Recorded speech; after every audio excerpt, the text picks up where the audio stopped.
My name is Kevin Lentz, and I'm here today to share with you a Star Wars collecting story. One of the main things that I collect is the read-along books.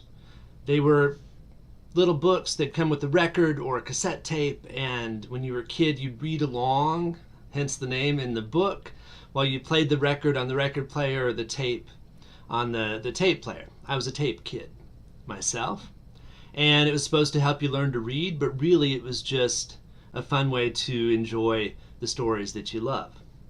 A lot of times people ask me, why do I collect the read-alongs of all the things? And I think it goes back to I had such fond memories of them. When my brother and I were kids, we didn't have a VCR, we didn't have HBO.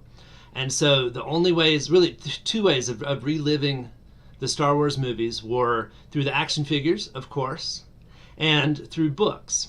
And the books were great, but the read-alongs had that extra level of theatricality to them because they had soundtrack music playing along, they had actors who were recreating the voices of the characters, and we would just sit around the tape player and watch the book, and it was like we were getting, that's how we got our Star Wars back then.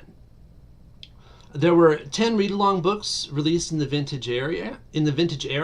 The story I'm going to tell, though, is about my favorite, which is Droid World. This is a sealed cassette version of Droid World. There are lots of variations, but I'm not going to get into all of that today. Droid World is a great story because it's an expanded universe story, and it's one in which R2-D2 and C-3PO are sent on a mission that only droids could complete. They go to this ship that's occupied only by robots except for this one dude, Kligson, who is more machine than man, to borrow a phrase, and he doesn't trust anyone who's not a robot. So the droids have to go. The rebels need an Imperial battle bot reprogrammed. Unfortunately, also on the Droid World is ZX3, who's this Imperial robot who's trying to take over, and of course R2-D2 and C-3PO save the day, and everybody lives happily ever after. Found out a few years later that Droid World is actually adapted from Marvel Comics number 47, also titled Droid World. The story that I have to go along with this, though, has to go with when my brother had surgery on his leg. He couldn't move around much after that, and so we spent a lot of time. This is one of my fondest memories of my brother, sharing Star Wars with him, because Patrick was never really into the action figures the way I was, but he loved the read-along. So I remember after his surgery that he couldn't move around much, so he was just kind of, you can see him passed out there in his candy stripe pajamas, and that's me behind him reading. And the great thing about this picture is when you zoom into the back, you can see there's a stack of read-alongs, and there is Droid World on the stack there, top of the stack, Droid World.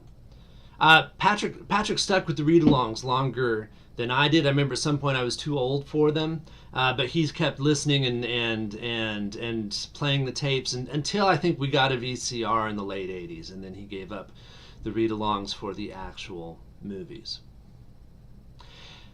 That's my story. If you're at all interested in Star Wars records and tapes, you should look on Facebook for the Star Wars Records and Tapes group. If you would like to support this YouTube channel, there are 3 ways you can do that. You can watch, like, and share the videos. You can subscribe to the channel, and you are invited to submit your own collecting story video to be published here on the Star Wars Collecting Stories channel. Again, my name is Kevin Lentz. Thank you for listening to my Star Wars collecting story.